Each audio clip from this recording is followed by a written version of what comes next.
This is the rhythm of change. This is the sound of redemption. This is the way that we bring it down. Down, down, down. Down, down, down. Down, down, down. Down, down, down. Down, down, down. Igniting the fire within you. Exalting the melody of freedom. These are the things that will bring it down. Down, down, down. Down, down, down. Down, down, down. Down, down, down. Down, down, down. So gather the faithful. Tell everyone to stand and shout loud. Shout loud. Shout loud. Let's bring it down. Let's bring it way down. Let's bring it down. Let's bring it down, down. Let's bring it down. Let's bring it way down. Let's bring it down. Let's bring it down, down. Down, down, down. Let me tell you, it's in the air. Joy is in the air. Love is in the air. Can you feel it? What it feel like? Freedom. What it feel like? Don't sleep on it, brother. You might get left, sister. Can you feel it? What it feel like? Freedom. What it feel like? Justice. No need to be counted, cause I am down. Down, down, down. Down, down, down. Down for the end of racism, for the end of bigotry, cause I am down. For the end of misogyny, that's right. For all the isms out there, just down, down, down. Let's bring it down. Rise up, people. No more foolishness, and let's bring it way down. Riding the river of change into the cries of contrition. This is the way that we bring it down. Down, down, down. Down, down, down. Down, down, down. Down, down, down. Down, down, down. We are the children of Eden, dancing and celebrating freedom. We are the ones that must bring it down. Down, down, down. Down, down, down. Down, down, down. Down, down, down. Down, down, down. So gather the faithful. Tell everyone to stand and shout loud. Shout loud. Shout loud. Let's bring it down. Let's bring it way down. Let's bring it down. Let's bring it down, down. Let's bring it down. Let's bring it way down. Let's bring it down. We've got to bring it down. Down. Stand up and shout. Stand up and shout. Rise together. Accountability starts now. The Eric Dawson Radio Show. Yeah. Rise up. Stand up, shouting loud. If you are not prepared to come to that table and to represent that voice, don't come.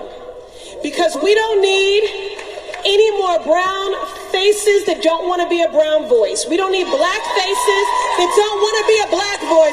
We don't need Muslims that don't want to be a Muslim voice. We don't need queers that don't want to be a queer voice. And if you're worried about being marginalized and stereotyped, please don't even show up. There's only one way to be independent. There's only one way to be free. It's not something that someone gives to you. It's something that you take. Nobody can give you independence. Nobody can give you freedom. Nobody can give you equality or justice or anything. If you're a man, you take it. If you can't take it, you don't deserve it. Nobody can give it to you. I'm for anybody who's for freedom. I'm for anybody who's for justice. I'm for anybody who's for equality. I'm not for anybody who tells me to sit around and wait for mine.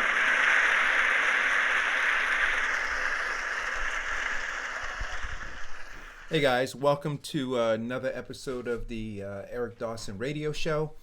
I'm trying a new position on my microphone so that my hands are both available. If for some reason it's not clear, let me know and I'll try to make the necessary adjustments. Listen, well, firstly, there are a lot of things that are going on. Nothing right now more important than this coronavirus, this COVID-19. It is impacting every facet of our lives. It is impacting our community as a whole. It is impacting the nucleus of our community, which is our families, and it's impacting our businesses in various different ways. It's impacting our government, and dare I say, it's putting a strain even on friendships and associations because of the differing views. And some of that I'll go into, but I want to talk about a bunch of other things that are happening, that we see happening, and some pulls and pushes on our democracy, our republic, and where we think we need to be in order to address these kinds of crises, because this is not the last time we will be addressing something like this here in this country. Global pandemics will impact us, forever. I'd imagine. I mean, the reality is we live in a world where, and somebody put this on a page last night in a discussion that I was having. We were talking about Darwinism, the survival of the fittest. The reality is we live in a world, we live on a planet that is inhabited by organisms, by viruses, by a whole bunch of things. And all of those things that we live here with are constantly trying to gain superiority, right? They're trying to move up the food chain. They're trying to survive. And this virus is trying to survive. It is a living thing that is trying to survive. And as we as human beings are trying to survive, and we're trying to kill it off. So there's something real happening, but there's something real happening all the time. There are germs all around us who are attempting to survive. So that is the context, right? That we live, pretty much carefree, but in a hostile environment that is filled with these kinds of things. And so when we're confronted with it in a real way, and forced to deal with it, sometimes because of our level of comfort, we get caught off guard. So, make no mistake, it is real. People are dying.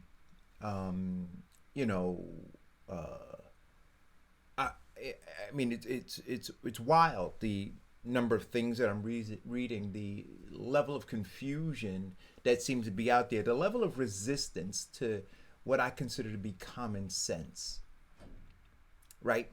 And I ask very common sense questions to people to try to cut through the noise and to try to understand the motive behind what it is that they post. So the common sense is this. Do we all agree that there is a virus? Do we agree that people are dying? Do we agree that people are infected? So let's find the areas of agreement.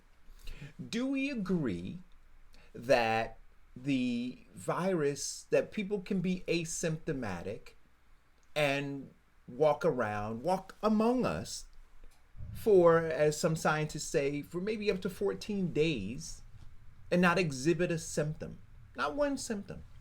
Do we agree to that? Do we agree that in the time that they are walking among us asymptomatic for 14 days, that they could be spreading it? Do we agree to that? Do we agree that it attacks the respiratory system and that those who have underlying conditions are most vulnerable? Do we agree to that? So let's go down a checklist of the things that we agree to. Right? And then once we identify all those things that we agree to regarding COVID-19, right, in a quiet kind of way, right, not in a argumentative way, because I see a lot of arguments going on. I see a lot of insults being thrown to and fro on social media. But let's just get down to the things that we can agree to. Do we agree? Can we agree that washing your hands, right, helps? Can we agree to that? Can we agree that go back to if somebody can be asymptomatic for 14 days but be a carrier, that if they are within, and we can debate the distance, right? But that if they are in your presence, and I'll let you define the distance, that they can infect you, possibly. Can we agree to those things? Can we agree that whether you think the news is sensationalizing it or not, can we agree that there is in fact a Navy ship that docked in New York? Can we agree to that? Can we agree that they are, as we speak, building or erecting emergency units in parking lots and in parks like Central Park, or in gymnasiums like Temple in Philadelphia now? Can we agree that that is actually happening? Can we agree that frontline emergency workers, doctors, and nurses are contracting the virus because they don't have proper, well, in some cases, because they don't have proper, what they call PPEs, personal protective equipment, right? Masks, shields to cover the eyes, gowns, gloves. Can we agree to those things? Let's go down a checklist of the things that we can agree on. Can we agree that all those things are correct? So now, if those things are all happening, can we also agree that on or about March 4th, in New Jersey, there was one case reported of coronavirus? Can we agree to that? Can we agree that right now there are thousands, nearly 20,000, I think the number I saw, cases at the end of March? So within a 30-day period or less, we've gone from one case to nearly 20,000 cases reported. Can we agree to that? Can we agree that on March 4th, there was not one death associated in New Jersey to the coronavirus, COVID-19? Can we agree that that is not the case now? Can we agree to those things? So now, if we can agree to them, and I'm sorry, I can't be in the thread, but if we can agree, I'm going to try to get into the thread. Give me a second, see if I can pull it up. Maybe I can comment on some of the things if, in fact, people are making comments. So can we agree to these things? So now let's talk about where the disagreements are. Because if we agree to those things, that those things exist, the question that I'm asking is, how do we mitigate the threat? Or do we agree that there is a threat?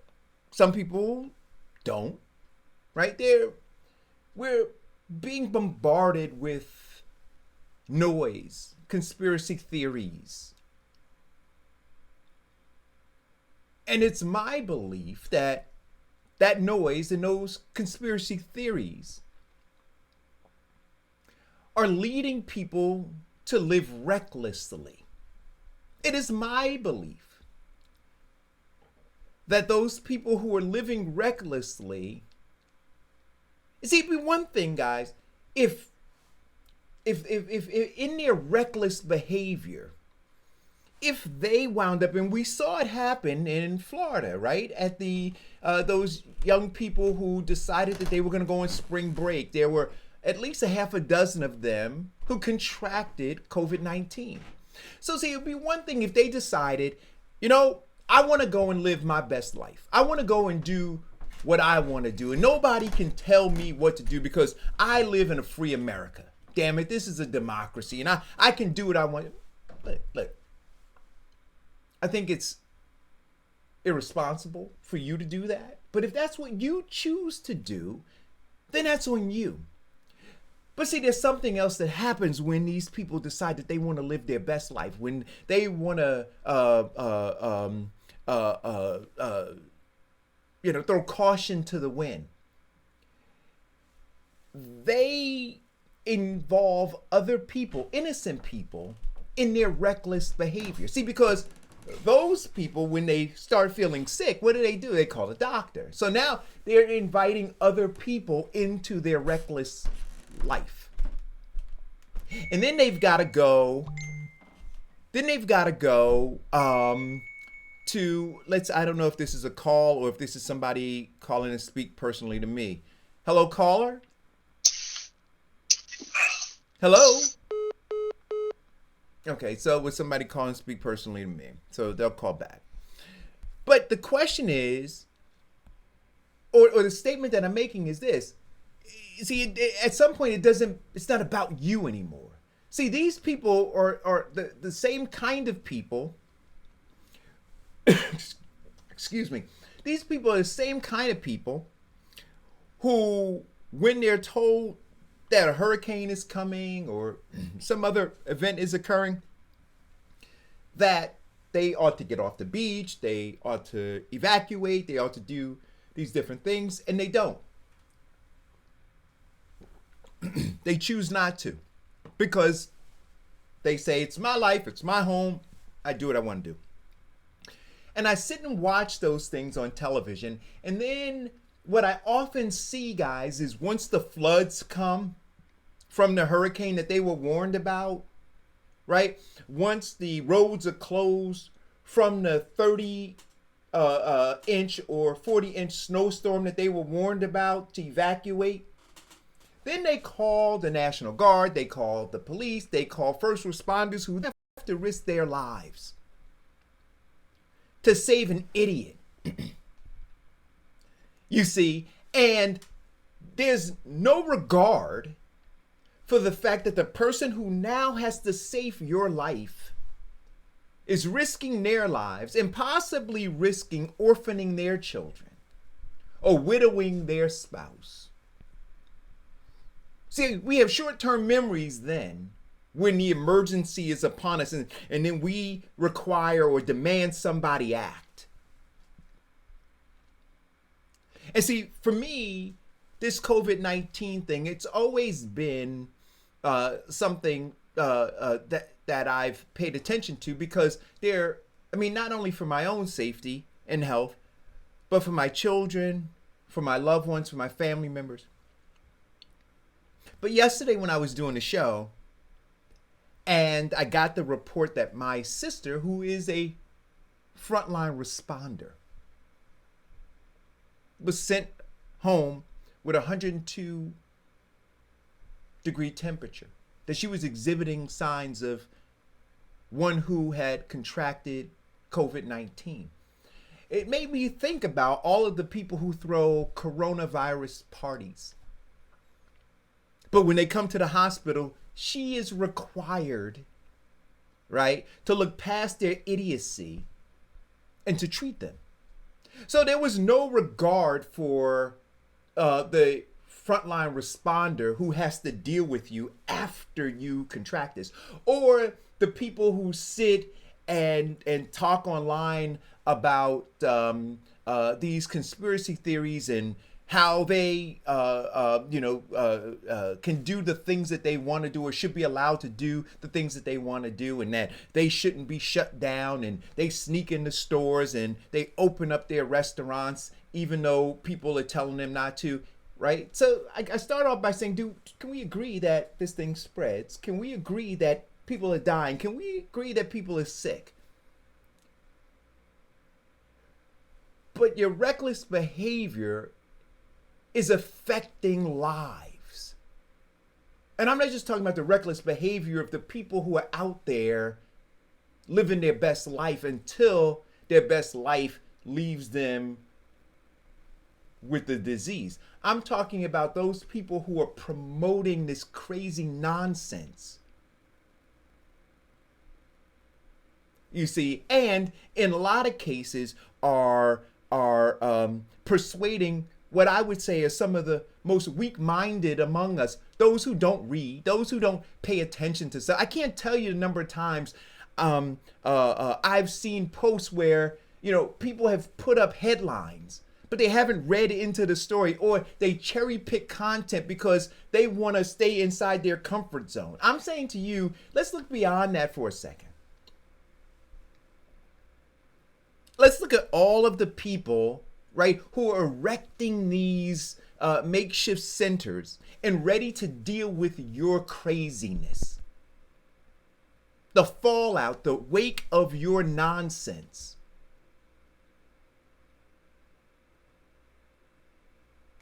Right? But that doesn't concern you, right? Because you don't have the courage to go put on a mask that you've had to wear all week and wash out and go and treat a coronavirus patient. That's not what you do, right? What you do is you sit behind your computer or behind your smartphone, right? And you continue to propagate nonsense that puts other people in harm's way. Caller, go. Hello? Caller? Caller, go. Great morning, great morning. Good morning. Manera calling, how are you? Munira, I'm a little pissed. Well, That's how you asked how I am, right? So I could say that I'm doing all right, but I'm not. I'm concerned. You asked me how I'm doing, so let me answer the question. But anyway, but you asked me how I'm doing. You asked me how I'm doing, so let me answer your question. Right? I'm concerned about my sister. I'm concerned about her children. I'm concerned about my mother. I'm concerned about my 97-year-old grandmother. I'm concerned about. Wait, but you asked me. You called and asked me how I'm doing. But you didn't really care how I'm doing, right? Because you called and asked me how I'm doing. We all concerned. Oh, okay. Go ahead, Munira. But anyway. But anyway, there we go. I'm concerned with everybody who got a respiratory problem. So, say to people is that did you all know that the government could spray stuff? You ever heard of chemtrails? I've heard of chemtrails. I've heard of chemtrails. Okay, you know that they spray stuff in the air. They use substances. The government, I'm saying, spray stuff in the air, have been doing it for a very long time. They put it on your food. They put it in your in the products that we eat and drink every day. And a lot of this radiation, now that they just talked about the 5G, which people are not paying attention to, affect your respiratory system. Well, okay. So Munira, I just want to know, do people know that the government orchestrate a global depopulation plan? Do people know that they need to get educated on how to prepare themselves for emergency disasters? What they should do, things they should have stock up in their homes. Munira, thank you for calling, Munira. Listen. If you're gonna call, okay. So I'm not gonna do that, right? You have a platform to share that nonsense if that's what you choose to do. That's not what you're gonna do here, right? We can have these individual conversations about G5. We can talk about chemtrails. We can talk about all those things. But what I want to talk about is my sister Kim, who has 103-degree temperature. That's what I want to talk about. And I want to talk about how you have deprioritized her health and her safety because you want to propagate conspiracy theories. Call or go. Do you believe all of a sudden everybody's dying from coronavirus? So now we can have the conversation. You asked me a question. So is your goal? So my question, Munir, is your goal to filibuster the show to keep people from getting real information? Is that your goal, Munira? To show ignorance on my show? Is that your goal? Is that what you're doing? Is that what your goal is, Munira? Yeah. See, people, that is the crazy nonsense. Those are the people who don't want you to hear the truth. Right? See, she has a platform. I get up every day and I decide that I'm going to take this platform and I'm going to try to share information. But the laziness and triflingness of some folks, create your own show, Munira. Sell your own bullshit on your own channel. Don't come here on this channel and do that. If you want to have an honest conversation with me, I'm willing to do that. But for you to come here and try to sow seeds of nonsense, I'm not going to allow that. I'm tired of it. It is not going to stand here. There are people dying. There are young, impressionable children who are looking for guidance.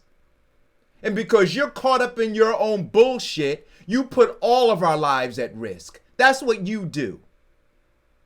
And so I got a note today from Munira Boumani, who said, people are concerned about me. Don't be concerned about me.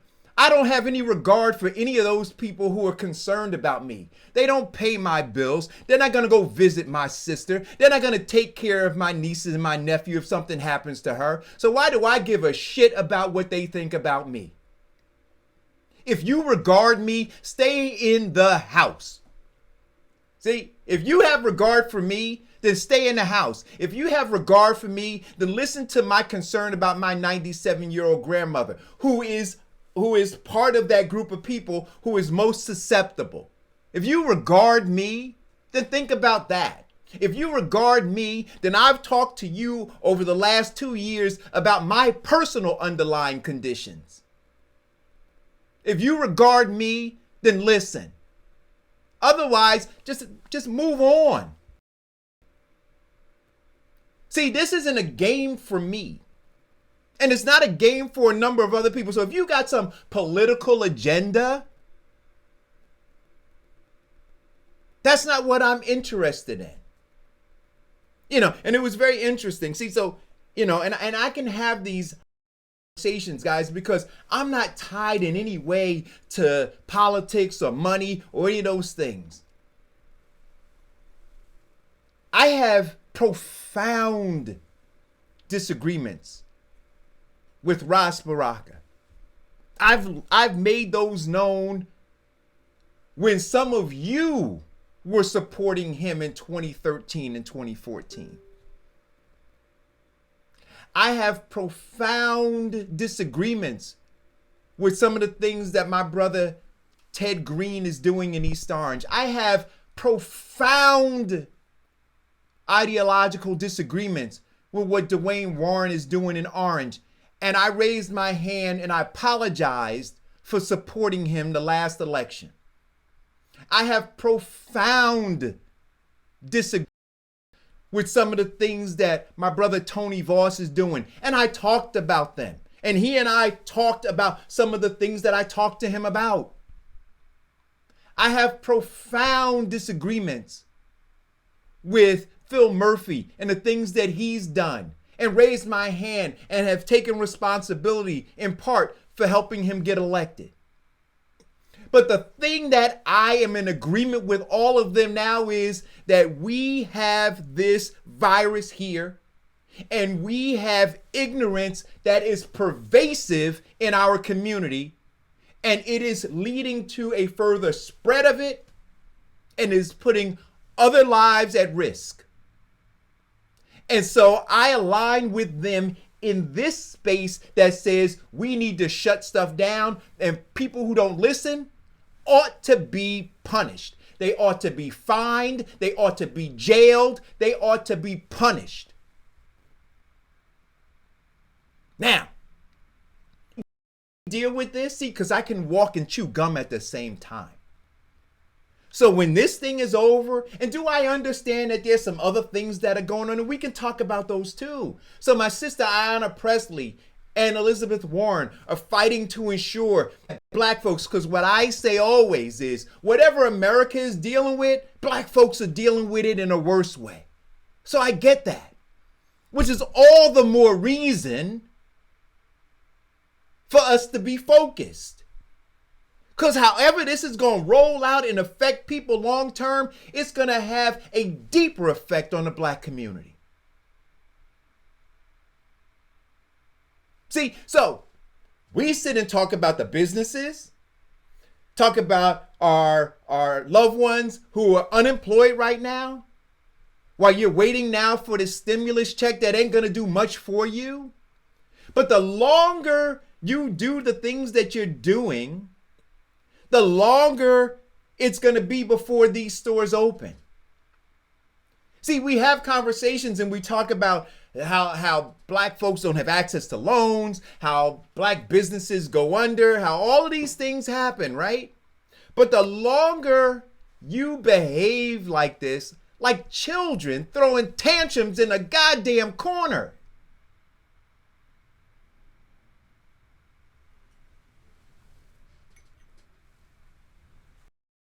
the businesses won't open, they'll suffer. Right? When you look at us and you look at the jobs that black folk and Hispanics by and large hold, those are the jobs that are not going to come back. Right? And so for those business owners that were employing, they're going to be gone. And then you're going to be bitching about something else. But here's some things that you can do. You can say, listen, I want to preserve them. I want to get them back online as quickly as possible. So whatever I got to do. But you want to talk about some damn chemtrail right now.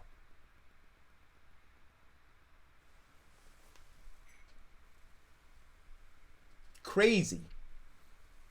Absolutely crazy. I've never seen such lunacy in my life. You see, but here's where I'd love you to be. And I talked about this before.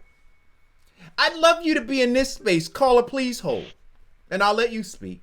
Why don't you answer your phone, coward? Munira, I never not answer my phone. Let's talk. Let's have let's talk. You talking, let me respond. Go ahead, Munira. Okay? Go ahead. So you agree with these urban black mayors putting marsh people in jail, right? You just said that, right? Absolutely. Okay, because people don't believe in what they doing as far as locking people down. Because let's be clear, the coronavirus is nothing new. And whoever. This is ignorance on display, people. Let me This is. be I'm gonna let you talk because I want people to hear your ignorance. I want people to hear your absolute ignorance. People, this is exactly what we're fighting against. This absolute ignorance. This lunacy. Go ahead, Munira. Here's the ignorance. Go ahead. So what's ignorant about me? Go ahead. 'Cause every time you open your goddamn mouth, go ahead, talk. Go ahead and talk. Because I got a different point of view, I'm ignorant, huh? Go ahead and talk. Display your ignorance. Because you think your mouth. Go ahead, Munira. Go ahead, Munira. Display your ignorance. I want the whole world to hear your ignorance right now. Well, the whole world ain't listening to you because you're. There you go. Go ahead, Munira. We the only one. Go ahead, Munira. Go ahead, Munira. Go ahead, Munira. That's why you're calling this show. That's why you're calling. That's why you're calling, right? Absolute ignorance. Absolute ignorance. That is ignorance on display, people. That is Munira Boumani. Ignorance on display. That is that. So I read a post today that talked about flattening the fear. I fear that ignorance. I fear that ignorance. And the fact that she doesn't really even understand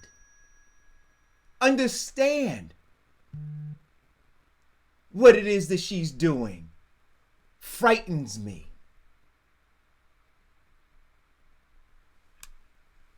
But that's what we're fighting against. And that's why I get up and do this show every day from 10 to 12. So you have a person who says that I'm irrelevant, but she's stalking my phone. She stalks my Facebook page. I block her. She calls and asks me to unblock her. Right? The ignorance. And so I welcome in this thread, and I will respond to all of it when I'm offline. It is time to unveil it. The conspiracy theorists, the con artists. These are all of the things. It is amazing to me to watch this thing happen in our community. All of the conversations that we've had on this show for the last 4 years have culminated in what we see now. When we say, why can't we move forward? Why can't we accomplish anything? Well, now it's in its rawest form now, isn't it? Face it. Look at it. Look at it in all of its ugliness. Look at the ignorance.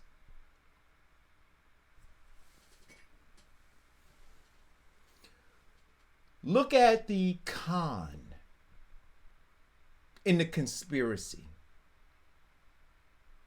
See, people are selling you something. Let's see what they're selling you, and let's see why. But there are some things that are not debatable. There is a virus. It's not debatable. It is spreading. That's not debatable. We went from one case at the beginning of the month to nearly 20,000 cases now. Let's see. We have a caller. Caller, go. Absolutely ridiculous. I think it's absolutely ridiculous. Here you are talking about how you are worried about your sister, and you got somebody coming on your show arguing with you and want to talk about complete nonsense.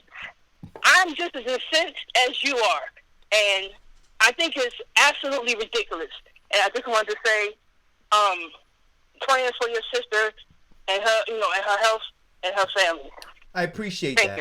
Thank you. So I want you to understand that too. right? And I appreciate that call. And not that I'm asking for it. But do you understand? So in me talking about this, there is a disregard, even in Munira's phone call, for the pain and suffering that people are going through right now. See, her thought is, hear me talk about chemtrails. Hear me talk about G5, or 5G rather. Hear me talk about all of these conspiracy theories that I want to wrap myself up into and share on you. Forget about your pain. Forget about your suffering, right? Let us not punish people for breaking the law. Let us not do that. Let us be rogue. And then you deal with your own pain.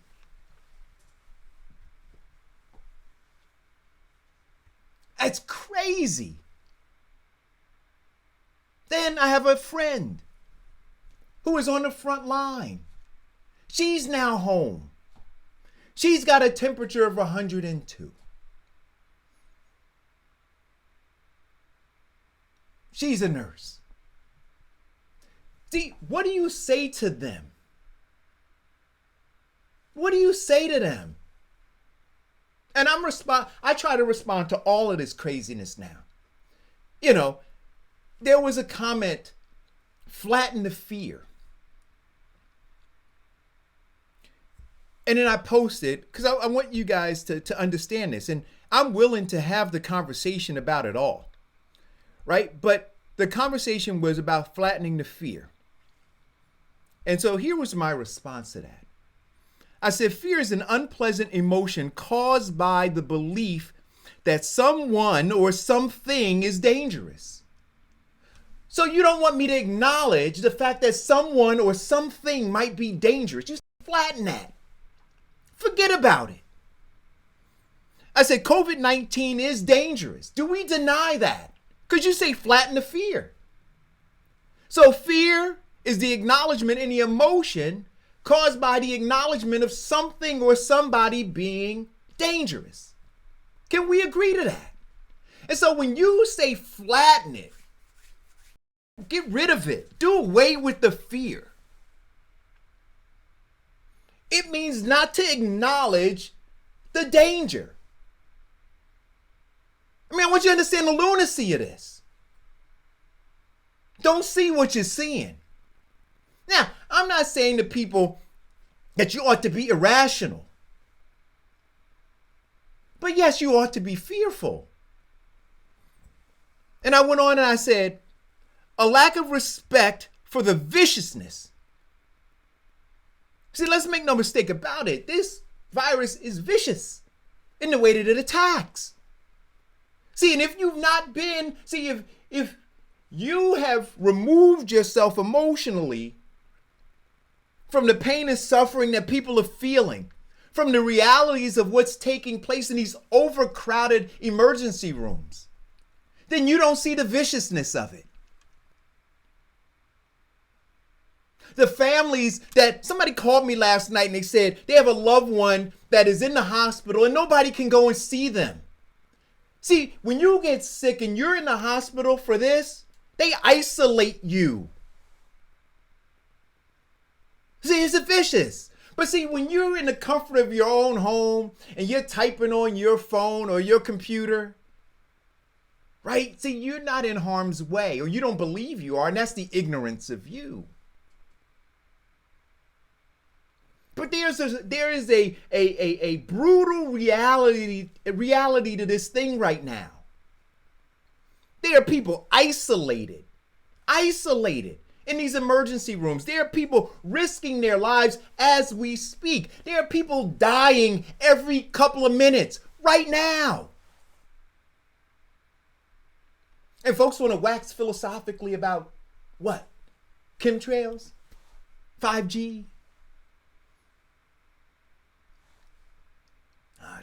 There's something right here, right now. And the fact that we can't unify around this thing. Here's a report that came out that said that, where was it? I'm going to pull the headline up. Bear with me for a second. Give me 1 second, guy. It says Spain struggles to contain virus with the deadliest day of outbreak. Take a lot of these folks, this is what I understand. Somebody asked me last night, they said, Eric, you think you know it all. No, I don't. No. But I think that the Creator has endowed me with some common sense, right? And I do a lot of reading. I probably read more than most, or read most and a lot.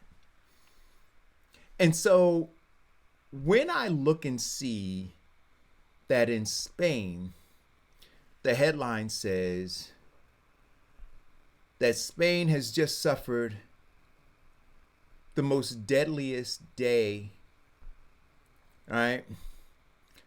And it says, and you see it says the total number of deaths rose by 849 in one day. In one day. Now, I don't have the data, right? Because they talk about this modeling that, the CDC and the World Health Organization is looking at modeling. And so I'm not sure exactly what has caused the 849 deaths in one day in Spain. But there are people who are looking at that and they're saying, well, here are the behavioral patterns of this community, and here's what they're doing and here's what they're not doing. And so the recommendations that are being made to us about what we should do and what we shouldn't do are partly based on what they're seeing these people doing and not doing.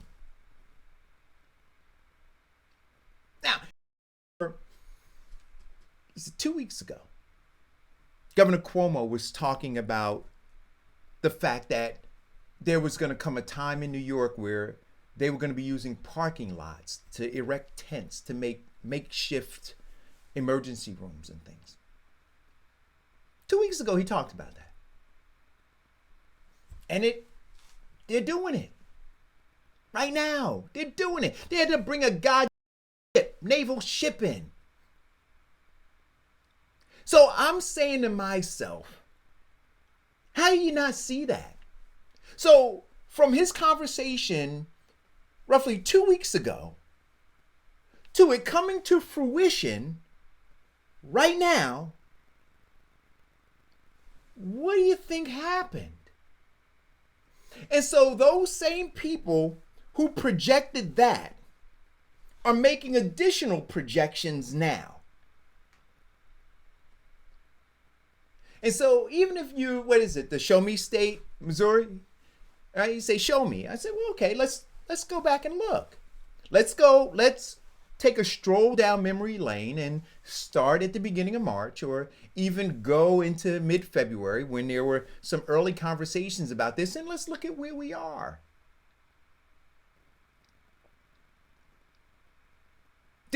I would say this, that people who have family members or friends who are dealing with this on a daily basis as first responders. So I've got a nephew who's a police officer, was sent home because he was coughing and sneezing. They were concerned about him. I've got friends in the East Orange Police Department who are telling me that, there are concerning situations going on there where folks are complaining of symptoms. We look in New York at the number of police officers who, over 5,000, right, called out sick. How many have contracted coronavirus? And there have been deaths too in New York, Boston. But I asked the question a couple weeks ago. I said, what's going to happen with the police department as these people contract these diseases? I watched the brother who heads the DPW in Newark, right? And he and I have had staunch disagreements about a number of things. But he is the son to somebody, right? The grandson to somebody, the sibling to somebody, and he had to do a Facebook Live video, and he said, listen, I'm part of essential services. My job is to come and pick up the garbage. Now, we could debate about whether or not they do a good job picking the garbage up. And I've talked about that. And I've called them out on my page about garbage not being picked up, rat-infested areas, all kinds of things. I've talked about all of that. But what I'm talking about right now is human life. And so he has to go on his page and do a video with other sanitation workers and say, hey guys, listen, do you understand? We have to be out here picking garbage.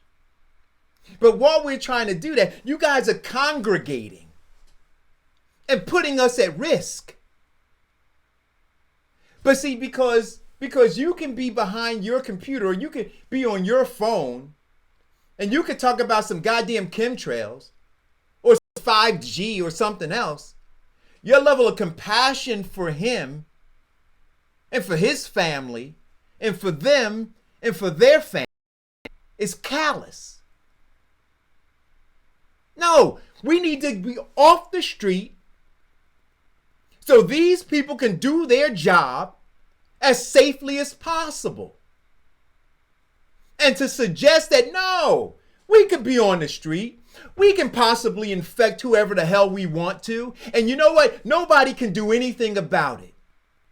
There's a special place in hell for you.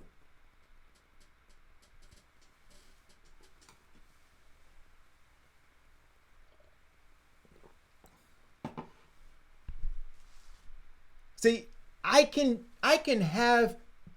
talk about and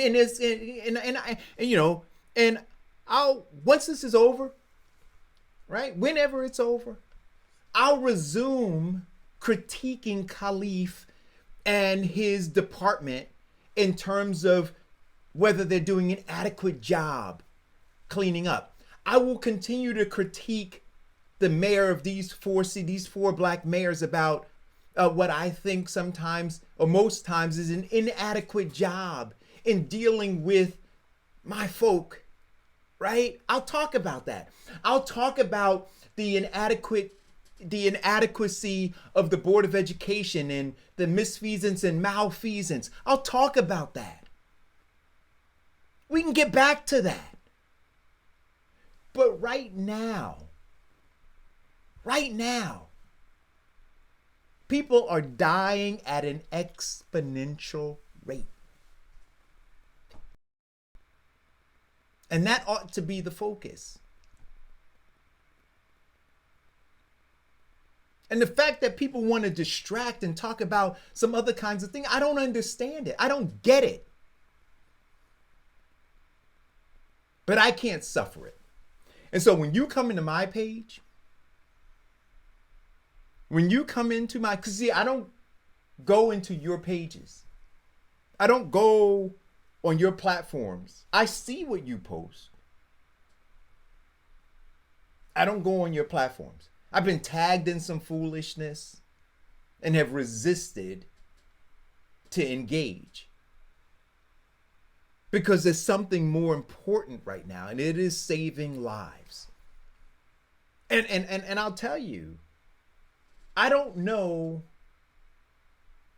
that anybody who has a loved one who is currently in the process of saving the life of somebody who was reckless,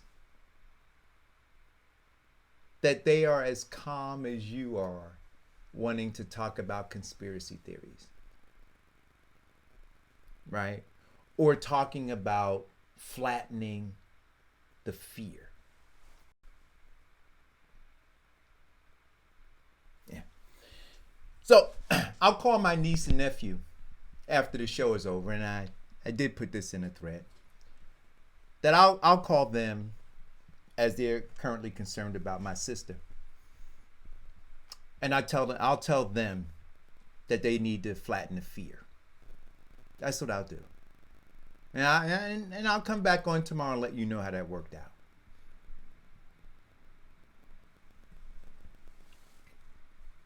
So, listen. There is a along with this, and I wish we could just get that out of the way, that what we all agree. And I'll be watching the 2:00 report. I think it's a 2:00 report. 1 second, caller.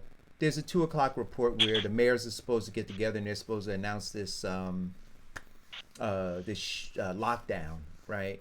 And talk the fines associated with violators of it, and or imprisonment and those kinds of things. And either I'll do a breaking news to give some additional information about that, or I'll hold off until tomorrow to have a conversation about it. But I'm looking forward to seeing that. Caller, go.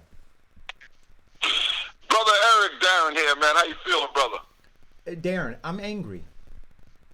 I'm fearful, Darren. I'm confused. That's how I feel.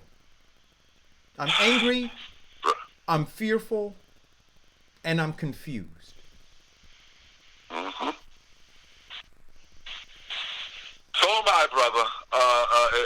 First, certainly praying for your sister, as I prayed last night and this morning for all of those people on the front line. But I represent, my gosh, we got a little under 10,000 members in New Jersey at hospitals, nursing homes, assisted living facilities, halfway houses. We represent counselors, some jails. We have home health aid. I mean, please, brother, it's every day, including yesterday when we had our, as most of the viewers and listeners know, I work for a union, and we coming up with we should have it finalized today, a outlet for these frontline people, man, because they seeing this stuff head on, man, and I'm talking about the nurses and the doctors and the housekeeping people who clean up, environmental service people who clean up the nursing homes and these facilities, etc. The people who do the cooking, the dietary people, got the transporters who transporting these patients, etc. The ER techs, the EMS people, the police, the fire, supermarket workers, man. You see Whole Foods and Amazon workers and the Instacart thing that been created when they go deliver food to people.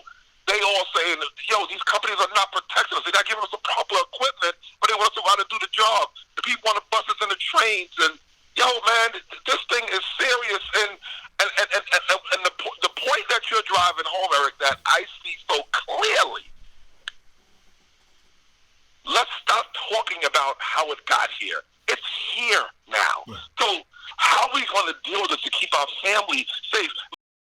To the bank every day and works, and although the banks have gone to just drive-through only, now they allow them to make appointments to come into the bank because they may have a safe deposit box or something they need to go to or something, and they got to practice social distancing to stay away. But you're dealing with something that they handing you documents, etc., and you got to protect yourself.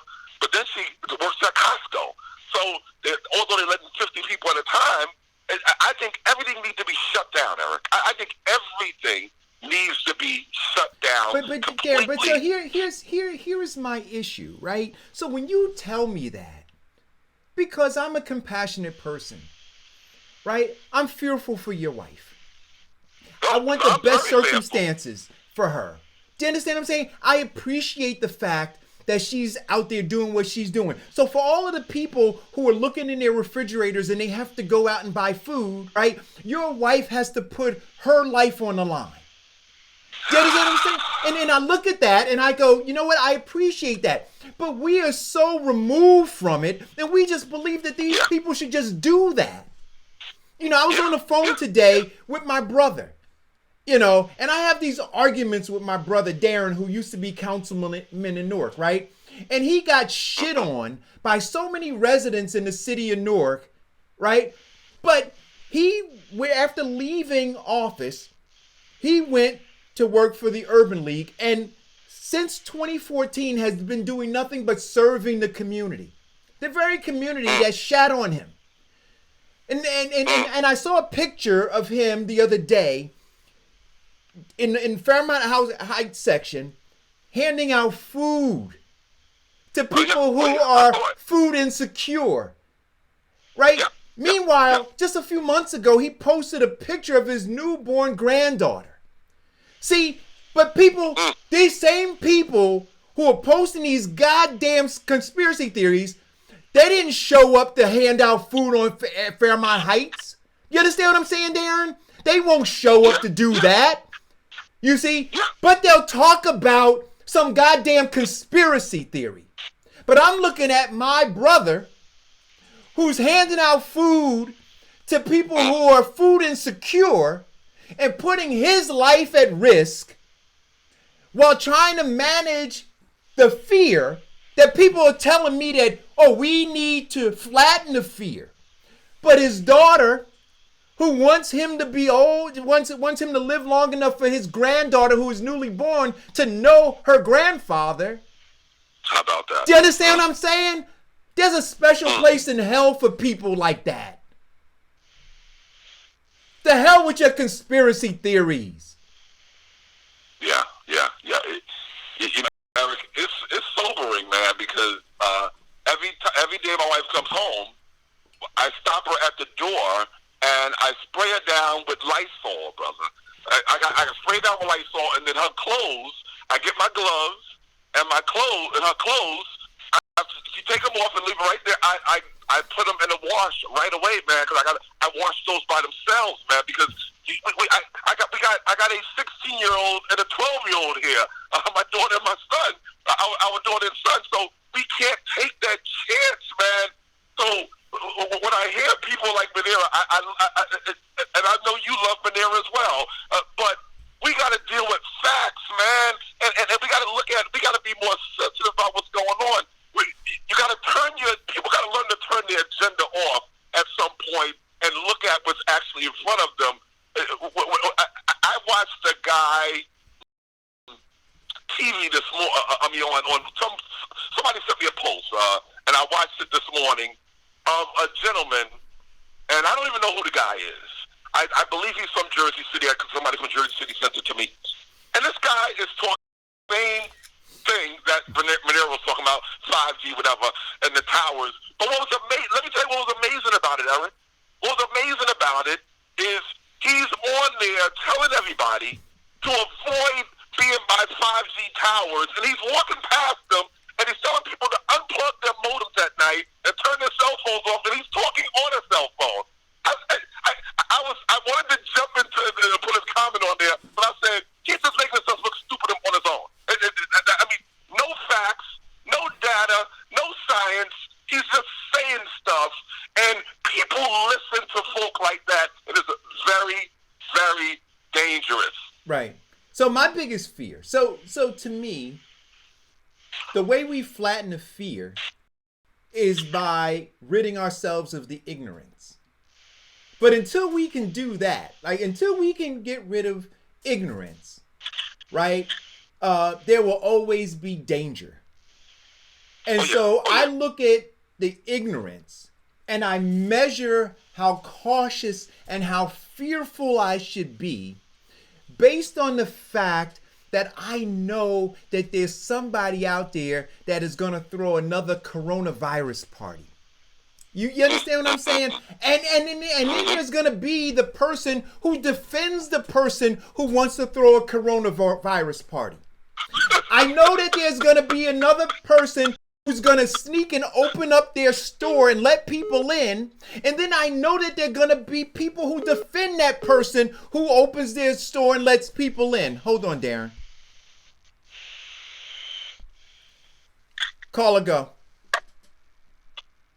So y'all can talk about me and I can't respond, huh? Oh, Munira, I never not answer the phone. So let's not do that. I don't screen phone calls. All right. But if you're gonna have a Anybody- conversation, Okay, let's have a conversation. Let's not filibuster the show. So you all don't believe that the coronavirus is a patent, right? Caller, hold on. Is it what, Vanilla? So you all don't believe that the virus is a government patent, right? Okay, so Vanilla, let me ask you a question. Even if it is, Vanilla, Right. Vanilla. See, this is why I hang the up, Munira. I already Oh, know my you got God. personal. No, Darren, allow her to show her ignorance again. Go ahead, Munira. So allow you to not let me respond while you're talking about me. But when I come on your show, you want to disconnect me and then me without me responding. And then you go on top of that, call me ignorant because you think your mouth and his mouth is a prayer book, which is not, right? All right? We all concerned about sick people, elderly people. Me of all people, I've been 30 years on the ground helping elderly, helping the sick, going to visit the sick. Nobody won't believe nothing you say, just like you said to me, Mr.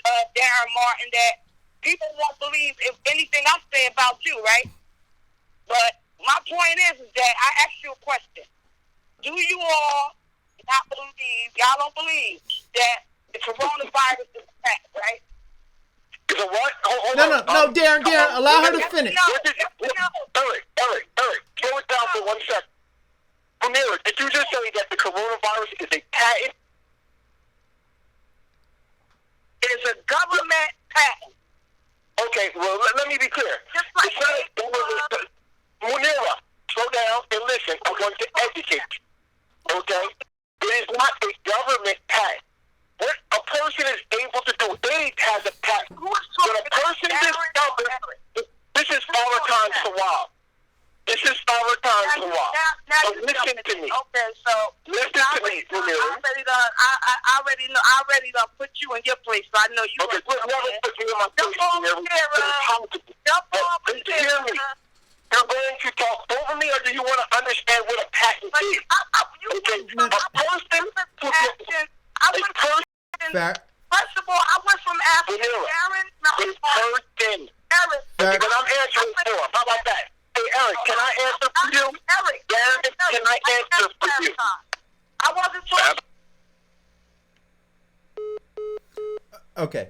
See, so, and I'm going to ask Darren Martin and I'm going to ask Farrakhan to call back. Part of the... Hello, caller? Yeah, this is Darren. Oh, Hey, God. Darren. So when Munira calls, it devolves to into that, right? So I just wanted to make the point that it devolves into that. Hold on 1 second, caller. Hello? Hello? Oh, hold on 1 second. Go ahead. Is it Farrakhan? Okay. Yes, this is Farrakhan. Okay, go ahead, Farrakhan. So, can we educate, okay, and use some sense with these people, okay? I believe, I understand what the government does, okay? But let's be clear. When someone finds the code or can find map the gene of a virus of anything, right?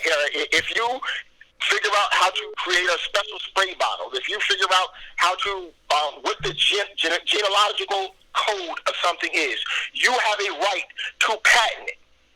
You have a right to claim it and say that, hey, I'm the first to figure it out what it is.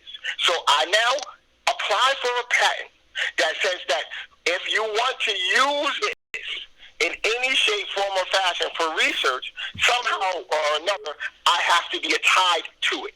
That if you want to mass reproduce, right? Because let's be clear, they do, in order to study it, reproduce it. Okay, they don't just wait for it to be in people.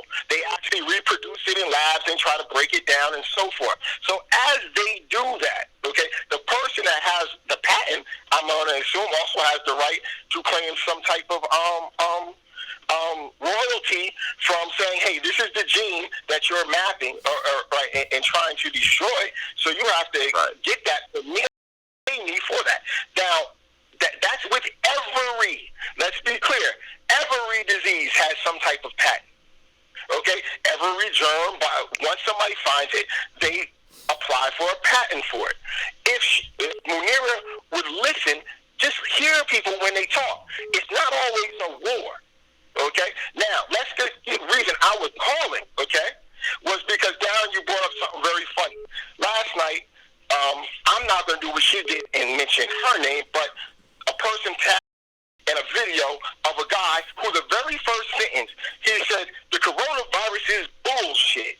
This is some 5G, whatever. He's walking down the street. So as I'm listening to this man say, because I wanted to listen to it, I wanted to see, right? I didn't even watch the whole damn 10-minute thing because I felt it was going to be stupid. After I noticed that as he was walking and holding his phone, telling people that, the coronavirus was nothing and that this was all some kind of way from 5G, I noticed he had on PPE.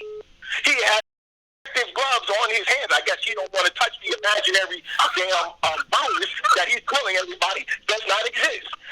If I could line all these fools up, I would just slap them like you ever see that it's the meme where what's my man Bernie Mac is slapping everybody when he gets off the damn that's what we need to do to some of these people, right? Because they just don't know what they're talking about. Okay, the guy is saying the coronavirus does not exist, but he's wearing protective PPE for what? If it's coming from radiation, you ain't got to worry about radiation. Radiation will get through your plastic glove, right? It's just like yesterday when the lady was thinking that somebody was talking about her on the show, speaking when I asked the question about the 5G radiation. I didn't even know she was one of those 5G radiation believing people. Okay, I don't have any problem with the fact that maybe radiation on Washington, I don't have a problem, but I don't have any misunderstanding that radiation may affect your lungs. It might give you all the same symptoms. I'm just asking whether or not 5G radiation is causing the coronavirus. Those are two separate things. Right. So look, and I agree with you, right? So we can have look, like Darren said, and like I tried to outline in the beginning, I'd like to at least have some very basic and general things that we agree on. One, that coronavirus is real, right? 2, that it's highly infectious. 3, that people are dying. Can we agree to that? That's what I'm saying. Can we agree to that? And now, if we can agree to that, the question that I'm asking is, what is the best way to mitigate the damage? It's here. If we can agree to it being here. But are we such conspiracy theorists that we don't believe it's here? Like you said, Farrakhan, you've got this one guy who's saying it's bullshit, that it really doesn't exist.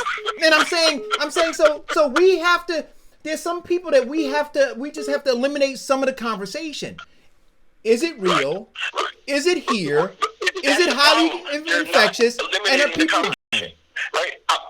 Did you get tagged in, I'm sure somebody probably tagged you, and it was one of the 5G things, and it was saying how the 5G bill was passed, and the 5G secure bill was passed on March 20th, and that all the kids have to be out of school and all that. No, yes, the 5G was passed. It was the 5G security bill, a bill saying that the government had to protect the towers.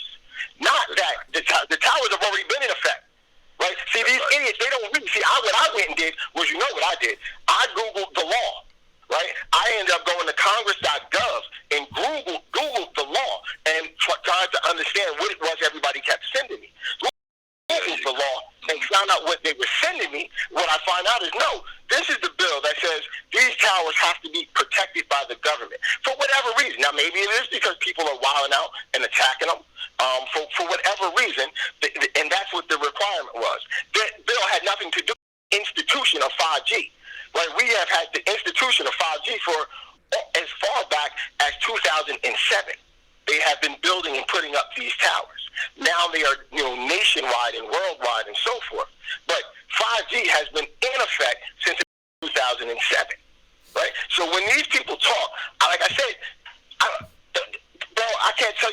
with your show, but it's time to stop entertaining these fools. It's time to stop letting them speak. Right? It's just slap them all. Slap them all. I'm about the next, Well, the reason I think it's important. It's not that I don't even believe.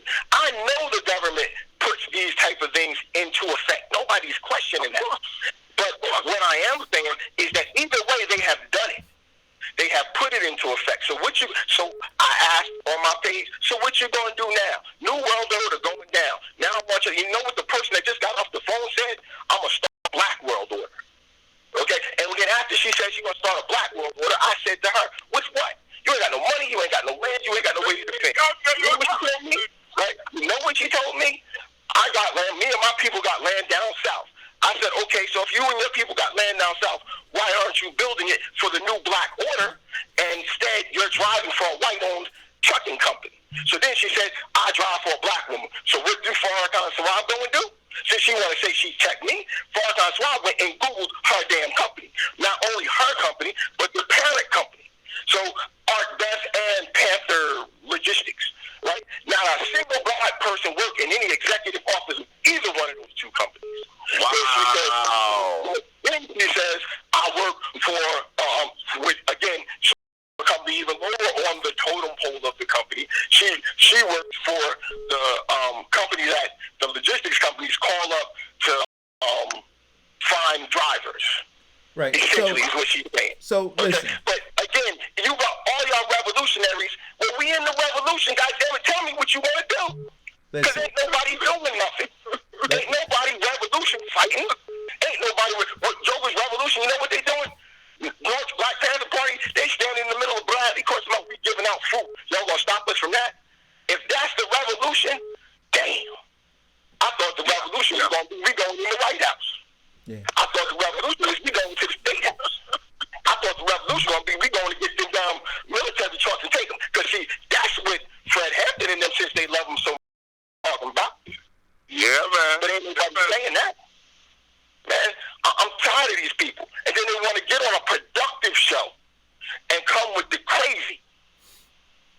Yeah. Well, I can't take that no more. Yeah. Unfortunately, Farrakhan, these people, they can do some good, man, if they just stop for a moment. The problem with Manera is that she won't listen, and she just wants to keep talking and hearing herself. As Eric said at the beginning of the show, people like Manera, they tend, and the people you saw, the video you saw, the video I saw, they and then take their own way. And see, we look at both sides. See, as you heard Eric say yesterday, because it's the same thing I do in Farrakhan, I'm sure you do the same thing.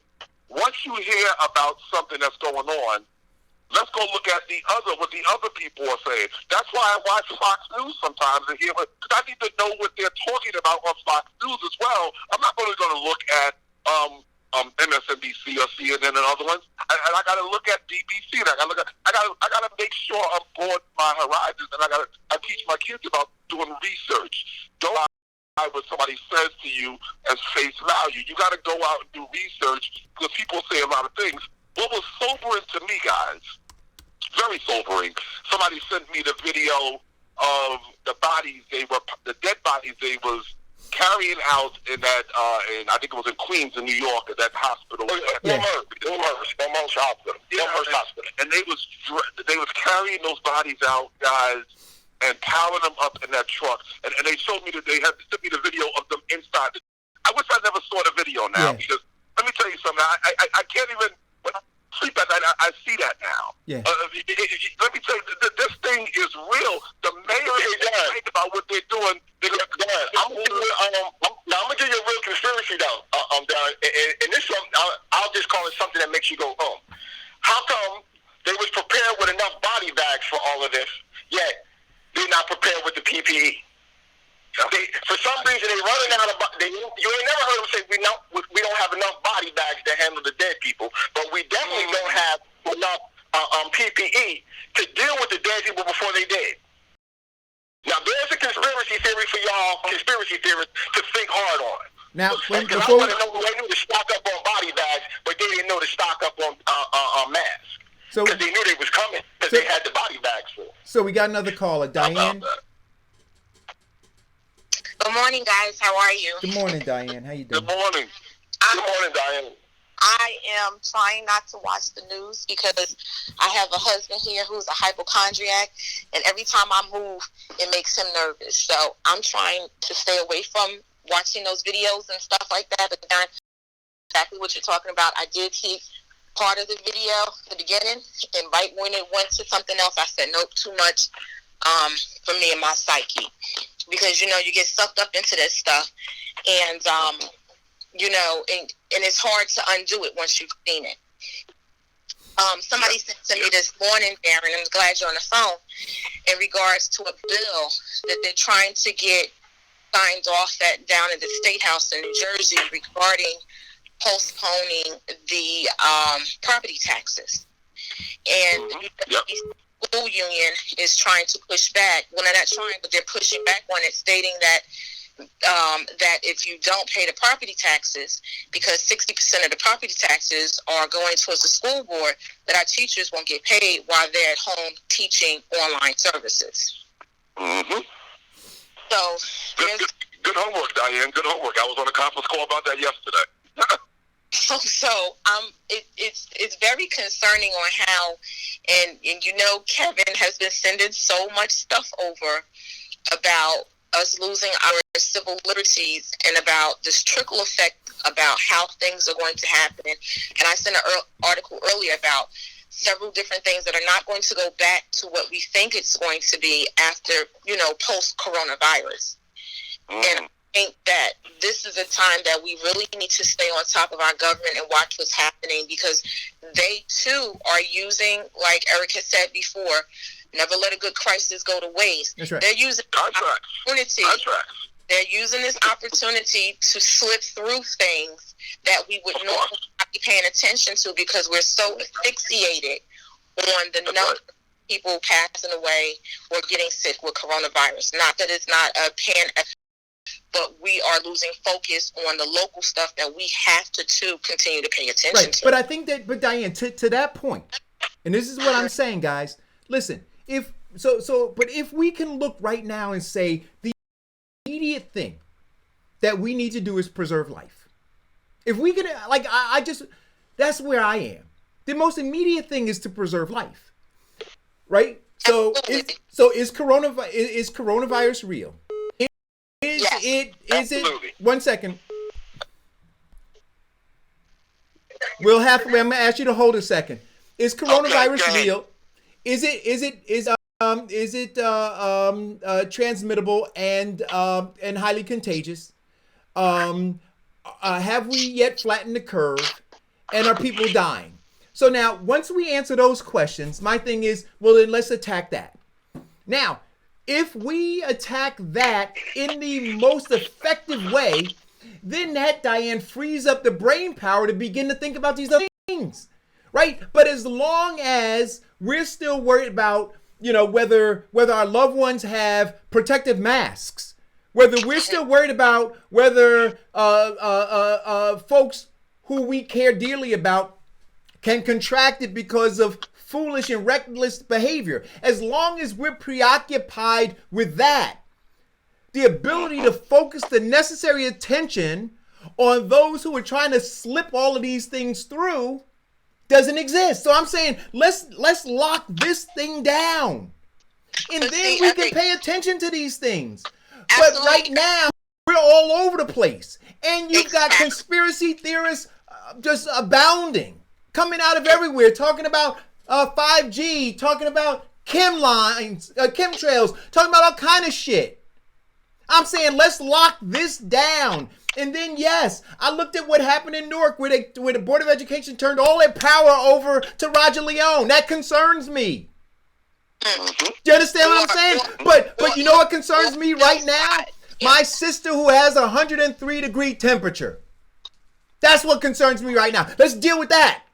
Then let's turn off. I posted something on my page. I said, you know what? All of these businesses that are cropping up, these LLCs that are cropping up to take on these government contracts right now, that's happening. And we need to prepare, right? Some sort of oversight, some sort of civilian oversight to review at some point all these LLCs that are cropping up that are taking on these government contracts. Because these are friends and family members of folks who are taking advantage of this crisis. I get that. But right now, what we need to do is preserve life.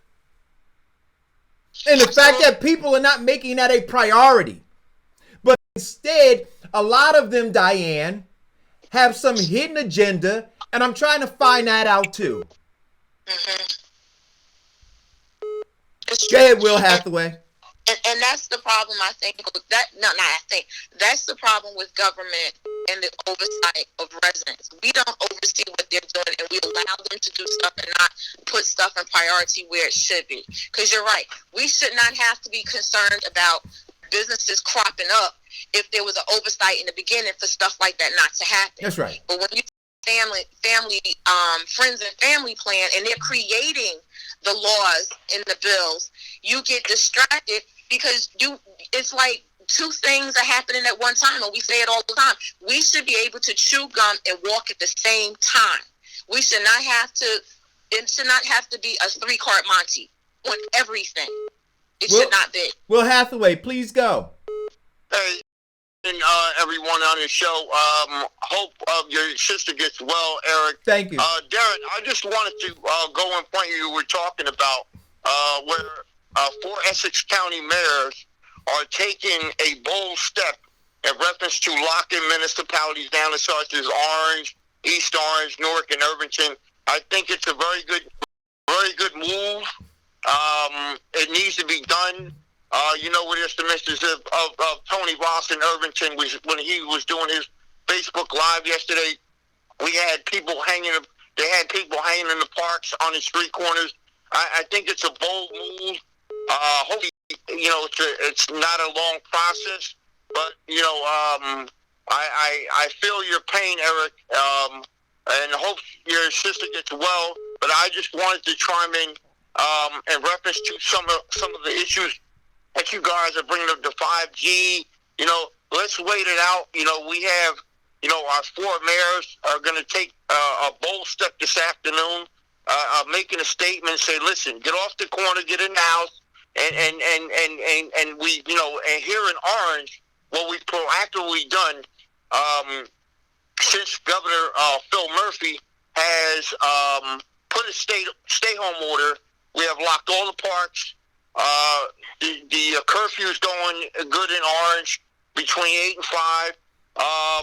There's food given out to residents where they call the respective hotlines. I'm going to throw the numbers out there. Dwayne Warren, 862-373-0025. The city hotline, where it's managed 24 hours a day, 973 280-1621. We had one death in the city of Orange Township where a 69-year-old was sick, but she passed on. Our prayers and condolences to her family. But we have a total of 70 cases or 75 cases in the city of Orange. We're doing the best we could. Our DPW is on point.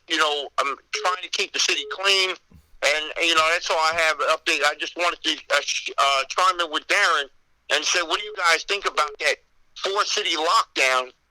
How more effective it could be to, getting our kids off the street. They're doing the homeschooling.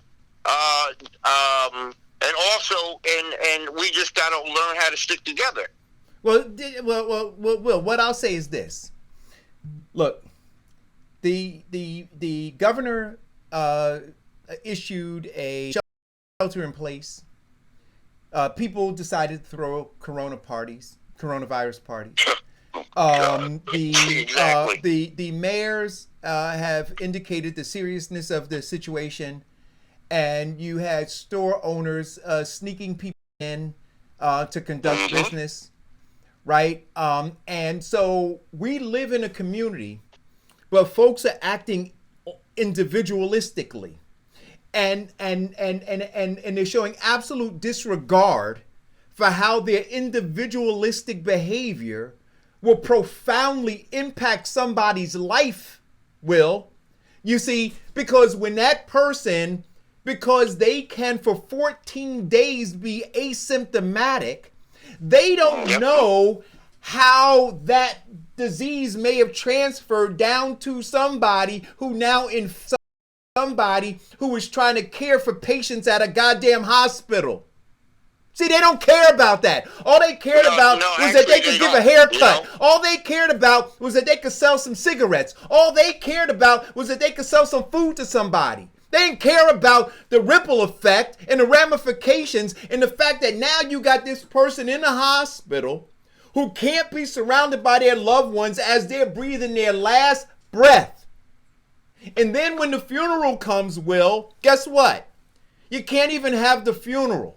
That's a shame. Do you understand what I'm saying? But wait a minute. But wait a minute, Phil. But wait a minute, Will. But that's okay. But wait a minute, Will. That's okay. You know why? Because these people should be able to live their best lives. They should be able to be on the street. Are you kidding me? That is my sentiment why I closed my business. Right? Because I said and I say this every day when one of my clients calls me. I say, I care more for you than I do $25 or $30. I'm not going to risk you, right? Someone who's been, most of my people have been coming for years. So they're brothers, they're sisters, they're family. And I say to them, look, I see you the same way I see my loved ones. And I'm not going to risk my daughter. So if I'm not going to risk her, I'm not going to risk you. Because as much as I love you and want to see you get your cut, and maybe even can use some extra cash, there is no number to risk your life. So I can't do it for you. If you find somebody, I just wanted to chime in on that, and also, I live here in Orange, you live in Newark, and we just have the four mayors, and I commend them, and making this happen. If you gotta lock them up, you gotta throw a fine at them, and that'll learn a lesson to save a life. Right. What Erica said, stay in the house.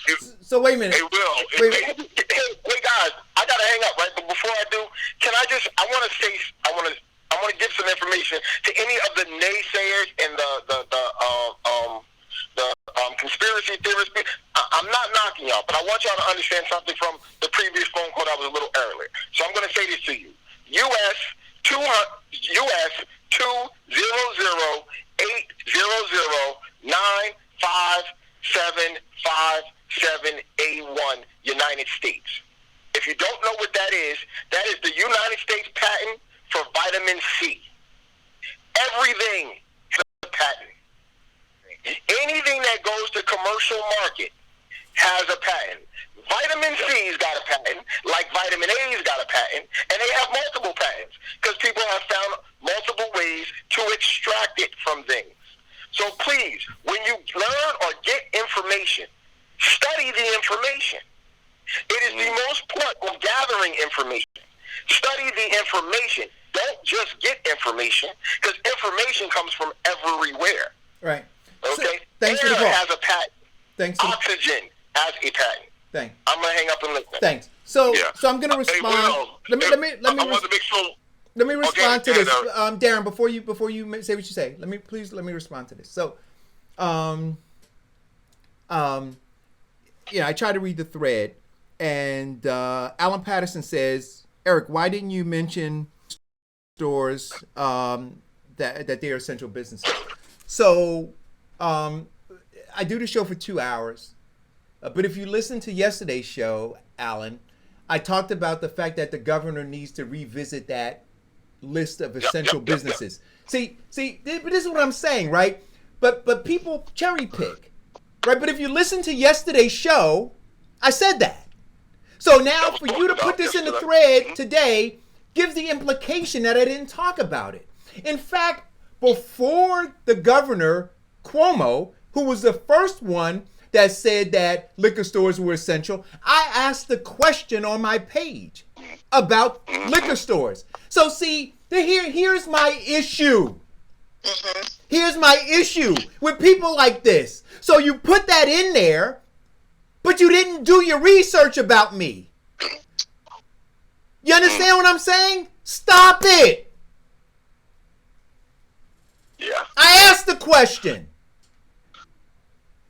Now put that down there.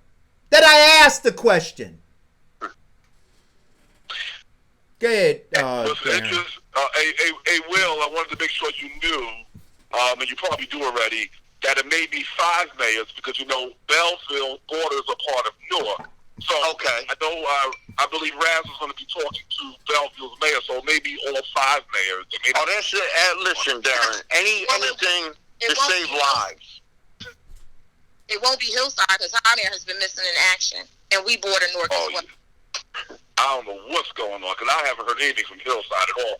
And things got so bad in Linden with them going to the basketball courts, and we disagree with the mayor on a lot of things that he do over there. But one thing they had to put 2x4s on and pulling nets up to the basketball court and put 2x4s with nails, and they had to.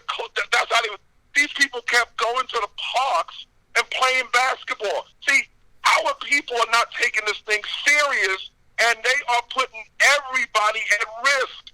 The guy that got caught in Newark opening up his barber shop, and the hair salon in Orange that got caught. I mean, he started letting people come into their house in the back door. Are we just stupid or what? I think we're just stupid. So Darren, I wanted to get your take on this 4 or 5 cities. I mean, I think it's a very good thing. Great idea. I believe there's going to have to be a total, as I told Eric a few minutes ago, I think a total shutdown of everything is going to have to happen. And basically, the understanding of the governor's order that you still can come out, get exercise, you still can go to the pharmacy, you go to your doctor's appointment, and food. Hopefully that won't stop. Yeah. But here's the problem, Will. Here's the problem. If they don't do it, and this is just Darren Martin's opinion, and I talked about it on the conference call I was on last week with, because, I work for a union, so I was on the Office of Emergency Management call. I just believe that since people are not being responsible, and you can give them ample enough notice and say, if they came out today and said that on Monday of next week, we're shutting down everything, no movement for 1 week, anywhere in the state, because they're already in the stores buying them things like they're crazy anyway, pocket food, et cetera. So you give them a chance to go to the store and get whatever they're going to get, because as long as we leaving it up to human beings to be responsible, it's not going to happen. Right. People are not responsible. Right. Well, listen, guys. Listen. But I know you were saying, Will, before you yes. say this, and I gotta say this. Okay. Listen, I gotta say this, and I normally don't get to look at the feed and respond directly. I usually respond afterwards, but I think that this is so serious that I'm gonna respond now. Listen, Alan, just get off my thread. Just get off my thread. What is this comment? Don't come for me, or you're gonna do what? Talking about? Just get off my thread. Like, wait a minute. I'm just done. Listen. Wait, Darren, because I want him to hear it clear. Darren, I want him to hear it clearly. I don't know when the last time I came on your thread and posted anything. If you don't like what I'm saying, then get off of my thread. Block me. Listen, I don't suffer fools. This is too serious. I got people around me who are ill, who are dying. Do you understand what I'm saying? I don't have time for your nonsense. I don't have time to be sensitive. And the idea of him maybe not seeing the show, well, then he could have phrased the question differently. But that's not what he did. What he implied was that somehow I'm cherry picking content. That's what he implied. You see, because he could have said, hey, Eric, did you know that they are doing this? They should be doing this. But that's not what he said. So yeah. You're in my thread. You're in my home. I just got, Eric, I'm going to go now. God bless everyone. Hope your sister gets well soon. Thank you. My prayers are out for everyone Hillside, Well, Jersey City, and Orange, and Newark, and East Orange. Have a good day. Yeah. So to my sister Renee, and I love you. Yes, it is dividing us, but I posted a while ago, Renee, that it's time to separate the wheat from the chaff. It's time to do that. See, my father said, and I keep quoting this, it's in my ear. He said, Eric, those who you won't let die won't let you live. So we're trying to live amongst people who are trying to kill us. We gotta let them die. We gotta let them die. Do you understand what I'm saying? We can't, it's dead. See, when they say dead weight, that means something. We're trying to drag dead weight. I'm trying to kick you off the heel of my foot. See, when Kevin was on the show and was talking about people digging a ditch and jumping in it, I took that to heart. Go do that. But I'm not going to let you drag me and my family with you. That's what you want to do? You want to remain ignorant? You go ahead and do that. But your ignorance is not going to kill me. Not going to kill me. And we embrace the wrong things. That is the black dilemma. We embrace the wrong things. We excuse poor behavior instead of holding them accountable. We got to stop it. Oh, God. I can't. Listen. I mean, look. If never before, like literally, I'm watching this. Do you understand how we like I said, if America has a cold, black people have pneumonia. And at the end of this, listen, Ayanna Pressley is talking about how data isn't being correctly and how black people are disproportionately going to be impacted medically by this. This is serious. I don't have time to suffer nonsense. Get off. Like literally, get off. Get off. Block me. Block it. Okay, Eric, he's blocked. What do they say in the unions, Darren? What are they trying to do for the employees that still have to be on the front line out there working? What kind of help? To be honest with you, it's a mess. Part of it is the PGE, as we keep talking about. There are hospitals, nursing homes, assisted living facilities, people on the front line that weeks ago, when all this was first starting, they were saying amount of equipment, this amount of masks, N95 masks, this amount of gloves, this amount of respirators. We got that, but we know that if this thing continues the way it is, we're going to need. Now we're at that point where they actually need, because some of them ran out and they're only supposed to use those N95 masks for no more than 36 hours. Some people but Darren, you know what? So I laid this out for people before, and Diane, she knows because I tried to involve her and was sharing with her some of what's going on with these PPEs. See, look, our government cares more about profit than they do about people, right? So in my previous life, I worked extensively with factories in China, Indonesia, India, all over the world, right? In sourcing supplies for the companies that I work for, right? So right now you have the majority of these masks being made in China. And so these factories are not concerned about life. They're concerned about profit, right? That is their motivation, right? And so a group that I've been working with to try to bring masks over contacted me. I think the first time they contacted me was last Monday. Not yesterday, but a week ago from yesterday. And they said, Eric, listen, we have 5 million masks. There was a guy who's over there on the ground in China. He said, Eric, the factory has 5 million masks. He said, I know you have a platform to be able to reach out to people, and you know the governor, and you know all these people. So we have 5 million masks that we could put on a plane and have to you within 3 to 5 business days. They said to me, Darren, this is a true story. They said the masks are $2.60 a mask. Right? So I went and they said, all we need is a purchase order. Right? We don't even need payment. Eric, he said, just give me a purchase order. And then the purchase order functions as a contract to secure the masks. We can get them sent over. I immediately got on the phone to everybody I knew at the government level. Right? They couldn't get it done. We got none of those masks. None of them. Didn't get any return phone call. The only return phone call I got was from Tony Voss in Irvington. And they put in, as fast as they could, a purchase order for 10,000 masks.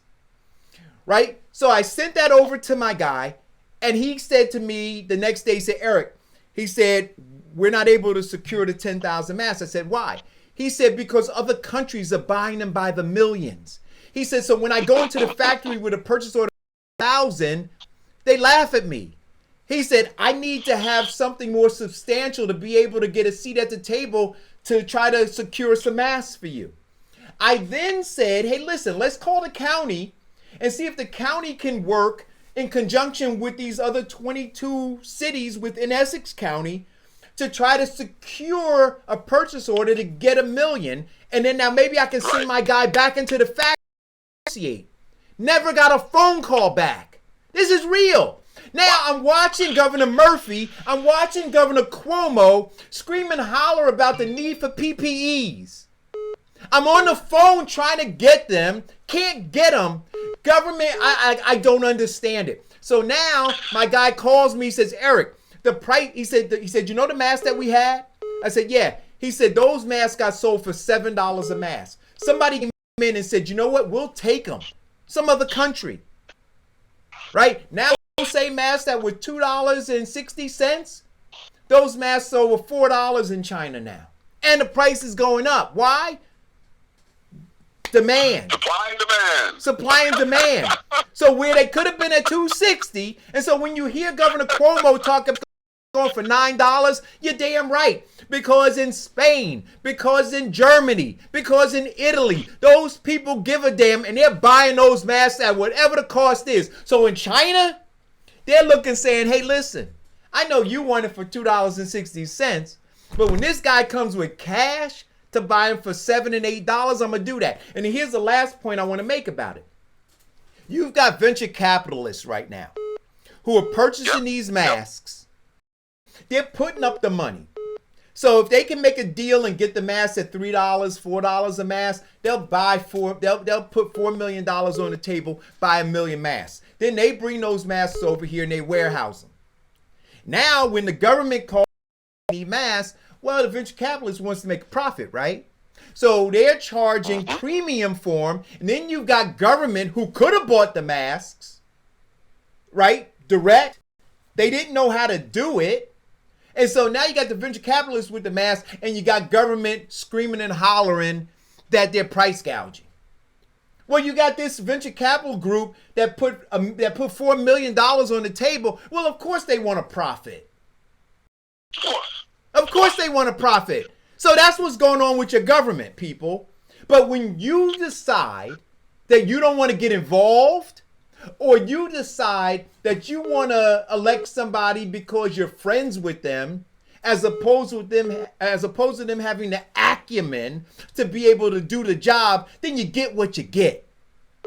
And then that affects me personally because, again, I look at my family who's on the front line of all of this stuff, and they don't have PPE, and I'm trying to get them for them too. Hold on, we got another call. Caller, go. Hey, I'm sorry, let me turn it down. As you were now making your statement and talking about promo, I don't know if you know, but CNN has just announced that his brother, Chris, the anchor on this has been diagnosed. Wait a minute, I can't hear you. I can't hear you clearly, Farrakhan. What are you saying? You're breaking up. No, can Can you hold on? Let me take my Bluetooth off. Can you hear me better now? Better. Yes. Okay. No, I was just gonna say while you were making your statement and you mentioned Governor Cuomo, CNN has just announced that his son, Chris Cuomo, has been diagnosed their infant with coronavirus. Wait a minute, Governor Cuomo? Not Governor Cuomo, his brother, the one from CNN. Oh. You No, know, but while listen, you were making look, that statement, they just announced here's what they're you were saying. already practicing social distancing. But Like what they, the whole listen, week already. but Go Farrakhan, live, what they look, but what they're saying is this: they're saying, at least the health director in New Jersey is saying everybody in New Jersey is going to contract the COVID-19. That's what they're saying. And so now either here we are, either we're going to believe it or not. Nobody's untouchable. Right? Either we're going to believe it or not. Do you understand what I'm saying? Yeah. And so what I'm saying is this. Look, are there some foundational things that we can come to grips with? And then how do we mitigate the damage? Yeah. We are so individualistic, right? Yeah. That until it comes and hits our home, families, then we want the world to stop when it hits our family. See, we don't give a shit about our neighbors.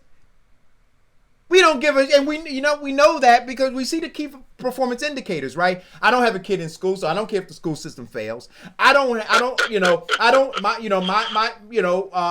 live over there, so I don't care if it's filthy, right? And we don't understand how we're interconnected, right? Yeah. And this thing is going to show us how we're interconnected. It's showing us. That's right. It's showing us how we're interconnected, and we're resisting it because we want to be so individualistic. Somebody posted, they said, well, how is China dealing with this? Well, see, China was able to shut down. Somebody posted, oh, look, Sweden doesn't have a lockdown, but see, those people think differently. See, we've been conditioned to think individualistically, not communally. That's our problem. That's our issue. Listen, go ahead, I'm sorry. Go ahead. Eric, you want to hear something that you didn't notice, and Farrakhan, you didn't notice, obviously, and Diane didn't notice either, to the listeners. Last Thursday, I was contacted by a guy on LinkedIn, and he and I have some mutual friends. And again, he has a product design company, a venture capitalist guy, like you said, Eric. He had 60 million N95 masks for sale. He had 60 million, and so what did I do, Eric? The same exact thing you did. Reached out to all the people that I know that can make those decisions.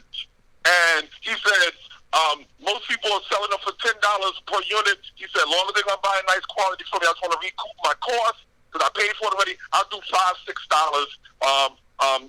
per unit. Never happened, Eric. It never happened. See, I'm not making this up. Before today's call. I'm not making this up, guys. I had them for $2.60. Call Governor Murphy. I had the mask for $2.60. And now, listen, I'm going to go further, right? Because, see, people want to call me a scoundrel. People want to ask me what I'm doing. People say, solution, Eric, what are you doing? That company that I was working with said to me, they say, Eric, you know what? We're selling them for $2.60, but put something on top of it for you.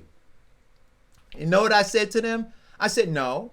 I said, I'm going to sell them for $2.60 if that's what you're selling them for. You have to figure out how to pay me out of your $2.60. You see, I didn't say add something on it for me and then I'm going to sell it over here for that. But talk to your local government people. You see the bigger picture, Eric. You see the bigger picture. See, talk to your local government. Every single one of them I contacted. Those mayors, those 4 mayors that are getting ready to lock down, right? I contacted all of them. The county, I contacted. The governor, I contacted. The mayor of New York, I contacted. And because I'm an insider, I have reach. I can reach them. I could show you my text messages. I won't, but I could.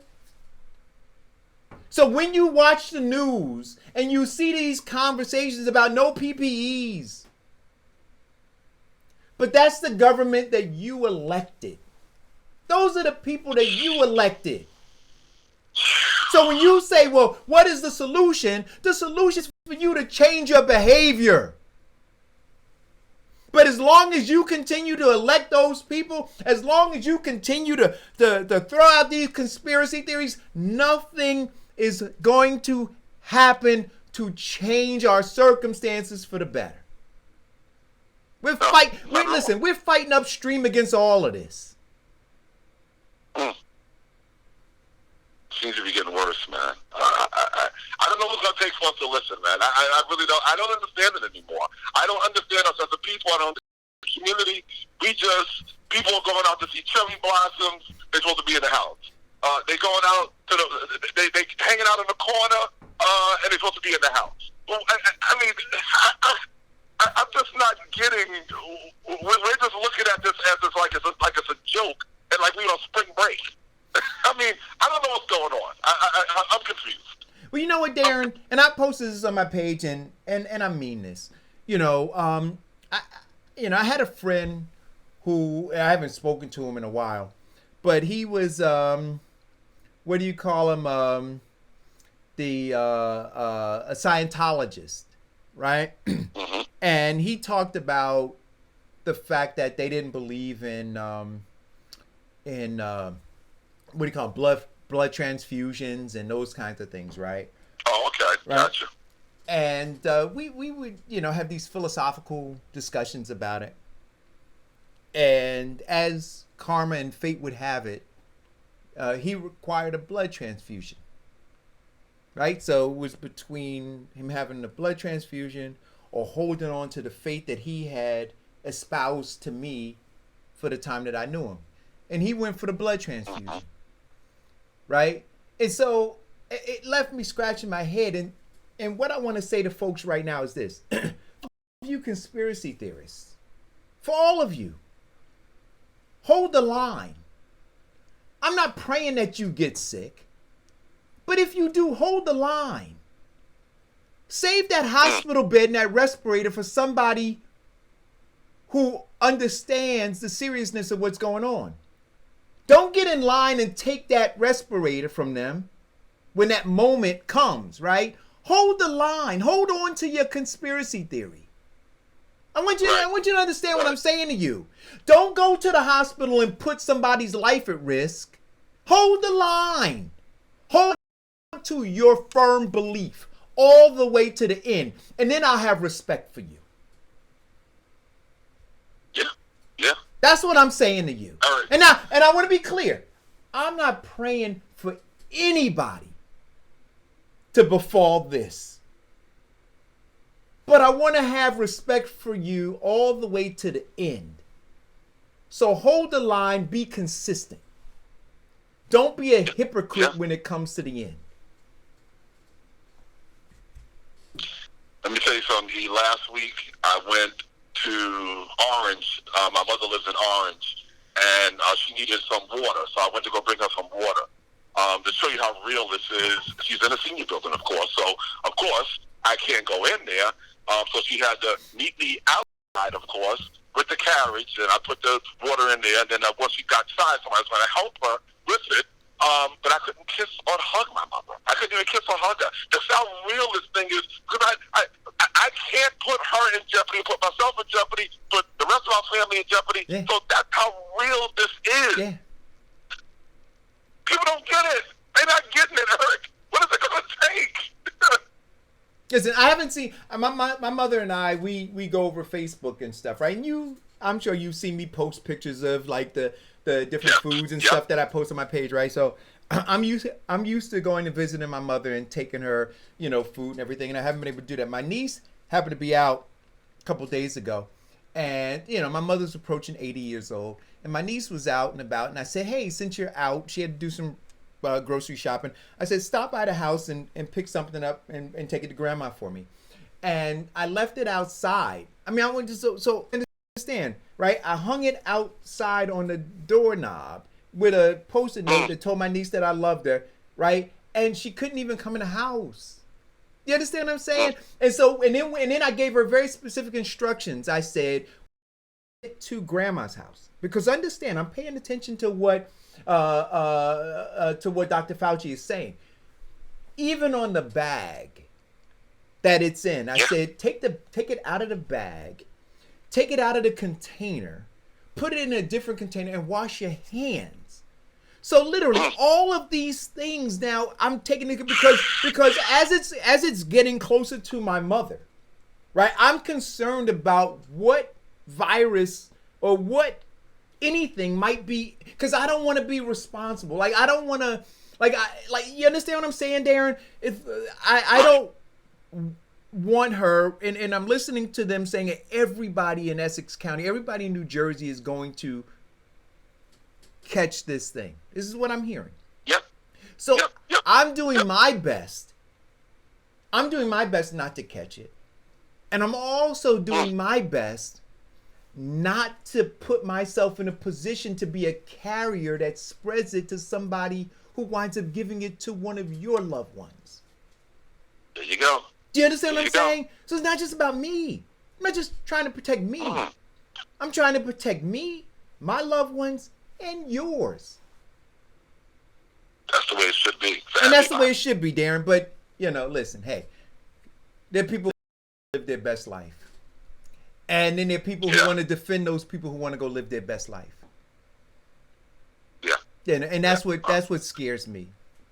That's what scares me. So listen, I want to thank you guys for tuning in. I'm gonna go check on my sister, and I'm gonna do what I was asked to do. I'm literally gonna do it, and I'll report back and let you know what my niece and nephews say when I tell them that they need to flatten their fear. I'll let you know how that works. Thank you all. That should be interesting. Thank you all for tuning in, and God bless you all. Thanks. All right, praying for our frontline people. God bless.